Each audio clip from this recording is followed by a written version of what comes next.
আমাদের বিএনপির ভারপ্রাপ্ত চেয়ারম্যান জনাব তারেক রহমান 26শে ডিসেম্বর স্বদেশে প্রত্যাবর্তন করেছেন। আপনারা সবাই অবগত আছেন। আপনারা জানেন আমাদের ভারপ্রাপ্ত চেয়ারম্যান জনাব তারেক রহমানের নিরাপত্তার অনেক ঝুঁকি আছে। সেই লক্ষ্যে তার নিরাপত্তায় নিয়োজিত যে টিম আছে, এই টিমের সদস্য যারা আছেন তারা খুব ভালোভাবে ওনাকে প্রোটোকল দিয়ে যাচ্ছেন। আমাদেরও যারা বিএনপির নেতাকর্মী আছি, আমাদেরও দায়িত্ব ভারপ্রাপ্ত চেয়ারম্যানের যাতে নিরাপত্তার কোনো ঘাটতি না থাকে সেই দিকে লক্ষ্য রাখা।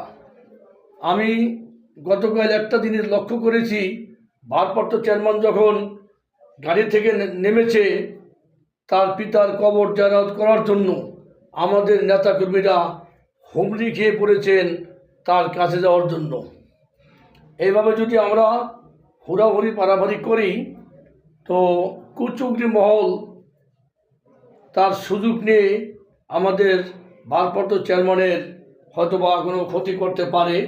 সেই জন্য আমি আহ্বান করব, আপনারা ভারপ্রাপ্ত চেয়ারম্যান জনাব তারেক রহমানের নিরাপত্তার স্বার্থে আমরা তার গাড়ি বহর থেকে কিছুটা দূরে অবস্থান করব, যাতে তার নিরাপত্তার কোনো বিঘ্ন না ঘটে।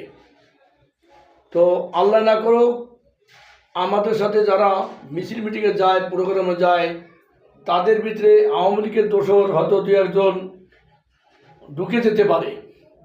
তো আমরা যদি ভারপ্রাপ্ত চেয়ারম্যানের কাছাকাছি যাওয়ার চেষ্টা করি, সবাই যদি ওনার কাছে যাওয়ার চেষ্টা করি, তো কুচক্রী মহল কিন্তু আমাদের সাথে একাকার হয়ে ভারপ্রাপ্ত চেয়ারম্যানের আল্লাহ না করুক একটা ক্ষতি করতে পারে। তো আরেকটা জিনিস হলো, আমরা দীর্ঘদিন ভারপ্রাপ্ত চেয়ারম্যান সাহেবকে দেখিনি এবং ওনার কাছে আমরা যেতে পারিনি। আমাদের আবেগ এবং ভালোবাসা সবাই আমরা চেষ্টা করি তার সাথে হাত মেলানোর এবং তার সাথে একটা ছবি তোলার, কিন্তু এটা এখনই হুড়াহুড়ি না করে একটু সময় নেন। কিছুদিন পরে আস্তে আস্তে যখন স্বাভাবিক হয়ে যাবে, সবাই ভারপ্রাপ্ত চেয়ারম্যানের কাছে আমরা যেতে পারবো, হাত মিলাতে পারবো, আমাদের অনুভূতি প্রকাশ করতে পারবো।